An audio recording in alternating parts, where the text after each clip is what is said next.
I'm gonna interrupt the Djerassi videos just for a little bit because I want to talk about my favorite novels of 2015, and I have to do that before, 2015 is a long distant memory. This is not gonna be a typical review video in the sense that I'm gonna talk about not only why I love these novels, but also why I think they are interesting to read from the perspective of a writer. So I hope you find this different and interesting. You guys let me know in the comment sections if you like videos like this. But anyway, let's get started. So my number 8 novel is We All Looked Up. And the concept of the story is basically that an asteroid is gonna crash into Earth and, everybody is gonna die. There is a slight chance that that asteroid will not kill everybody. This story is not about trying to stop the asteroid or anything like that. The story is focused mainly on the characters. Someone talked about this novel in my TLA videos. I'm gonna leave the link to that right here. It is a story with a science fiction element to it, but it mostly focuses on the characters.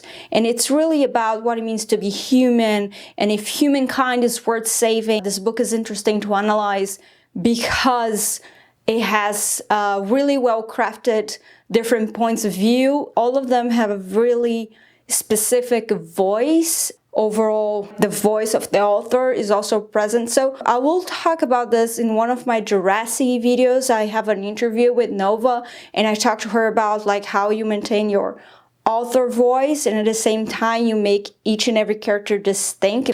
And my number 7 spot is All the Bright Places. This is the story of 2 teenagers who want to commit suicide. It doesn't sound happy for sure, and it's not. It's a sad story. I would call it bittersweet. What I like about the story, again, is the voice. I'm really drawn to different voices. So in this story, Theodore is probably one of my favorite male characters. He has such a peculiar way of observing the world around him that I found very compelling.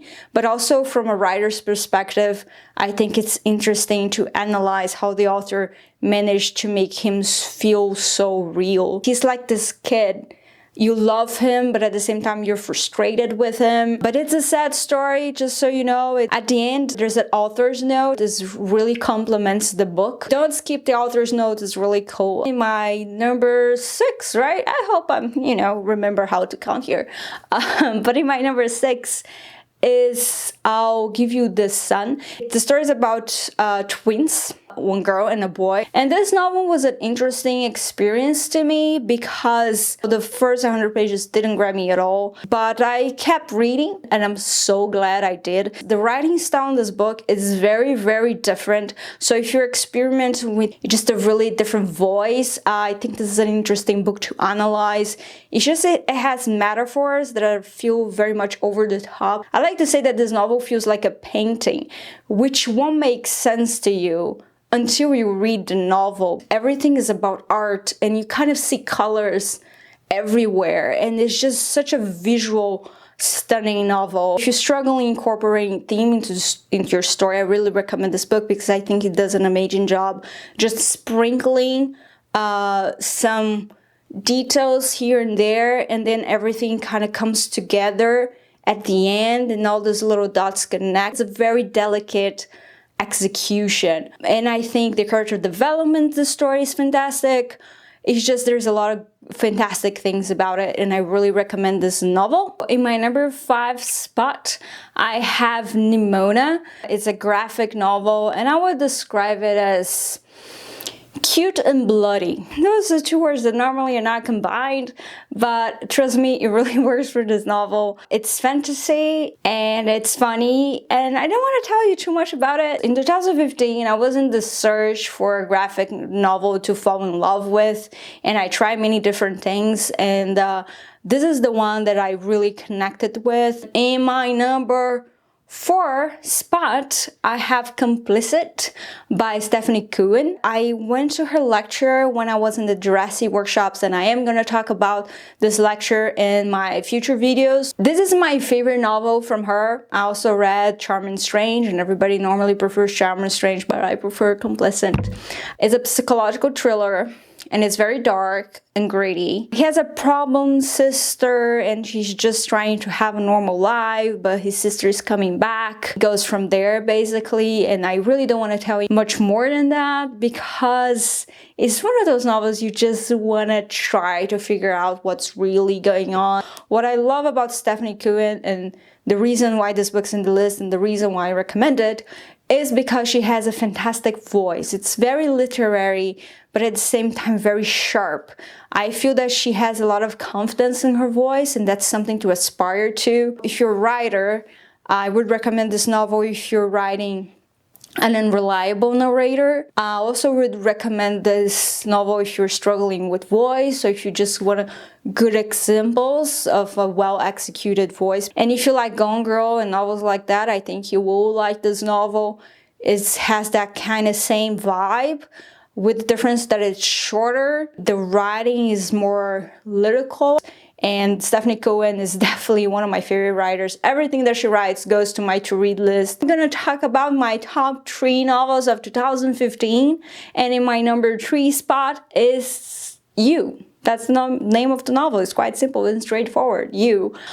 This novel is from the perspective of a psychopath stalker. He basically stalks this girl, and is the story of how that develops. Normally, when you read novels that have a psychopath as the main character, he tends to follow the stereotype of being very cold and intellectual. You know, he's very distant from everything and not passionate at all. And what I loved about this book is that the main character is actually quite passionate, and he is smart, and he kind of has a way to explaining what he's thinking that I found myself agreeing with things that he was saying. He also felt very human. If I went to Austin and entered a bookstore, he could be that dude with this disheveled hair in the corner, you know. And he's called Joe, which I think is very deliberate, because, you know, of your average Joe and all that,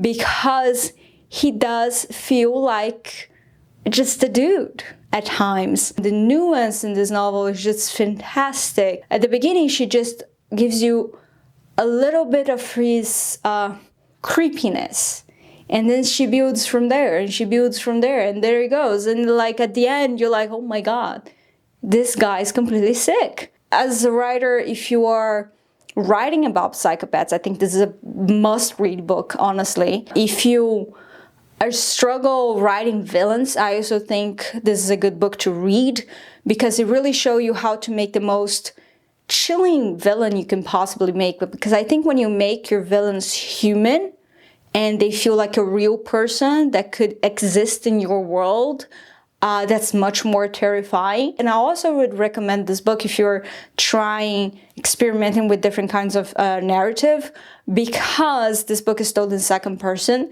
and it's not gimmicky. It actually really works for this novel, because every time he's referring to the girl, he says, oh, you crossed the street, you did this, you did that. So it's easy to put yourself in the spot of that girl, and everything feels a little bit more realistic and a little bit more terrifying. I just think she's a tremendous writer, and I'm planning to read much more from her. I looked into Goodreads and I only found this book, but I know she's gonna write a second novel. I don't think this novel needs a sequel, but she's an amazing writer and I trust her, so I'm really looking forward to that. Let's talk about my number 2 novel of 2015, and that would be Six of Crows. So Six of Crows is a haste novel set in a fantasy world, basically. And it's the same world of the Grisha trilogy. I read the Grisha trilogy, by the way, and I loved those books. I really, really liked them. But I have to say the Six of Crows is just like something else. I have to say it's one of my favorite fantasy novels. First thing that I love about this novel is the characterization. Sometimes when you read fantasy, there's so much focus on the world building and the plot that sometimes characterization it just doesn't get the same level of attention and is there in the background. And for me, characterization is really, really important. And I think this novel does an amazing job of balancing out all those things, because honestly, the world building is also fantastic. The plot is also fantastic. Everything works so well together. And this book also has multiple points of view. So again, if you're writing a book with multiple points of view, this is a great novel to analyze. And she does an amazing job really working that backstory into the novel. I love when authors do that they make you want to read the backstory. You know, you reach a point in the novel like, I want to know what happened in the past. I think it's always an accomplishment when an author managed to do that, and Leigh Bardugo definitely managed to do that. I love all her characters, I really do, especially Cass. Cass is fantastic. If you're not used to reading a lot of YA, but you wanna try to read something, this is a good crossover novel. It's hard to find a so well-rounded novel, and this novel really has everything going on for it. And now finally I got to the #1 spot, and my #1 novel of 2015 is a novel that I read in the beginning of the year, and it still holds my #1 spot because I had a very intense reaction when I read it. So my favorite novel of 2015 is Ready Player One. And the story is about, they live in this dystopian world, and there is this virtual reality, and people actually spend most of their time in this virtual reality. The creator of this game died, and he left an Easter egg in the game. And if whoever finds the Easter egg will basically inherit all of his fortune, the game, everything. And the main character of the novel is, of course, going to try to find this Easter egg. This book relies a lot in nostalgia. It's very focused on movies from the 80s and video games from the 80s. This book does an amazing job at being entertaining, and at the same time it's serious enough that you believe in the stakes. That is a hard balance to strike, and I really admire this book because of that. I really recommend the audio version of this novel because the narrator is just excellent, and also because there's a lot of info dump, especially at the beginning. It's interesting info dump, but it's info dump still, and just lots of information, just easier to digest if you're listening instead of reading. If you're a geek, then for sure go read it. If you're not a nerd, try to find the nerd inside of you and read this novel, because if you connect with this novel, it's just gonna be a fantastic experience, and I really, really recommend it. That's pretty much it for this video. I hope you enjoyed it. If you want to know more about which books I'm reading, which books I like, and my ratings and all of that, you can follow me in Goodreads. Just add me as a friend, say that you came from here, from YouTube. I would love to see you guys over there. So I'll put the link to Goodreads in the description below. Planning a couple videos, one about queries and maybe one about my favorite craft books. I have some ideas, but I would love to hear what you guys want to see. So if you have suggestions for me, please put that in the comment section below. And that's pretty much it for today. I hope you enjoyed this video. If you did, please hit the like button below and please subscribe. I'll see you guys next time. Bye!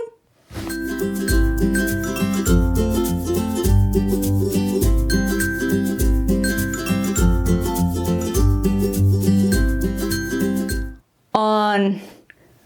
My battery is blinking. That is not good.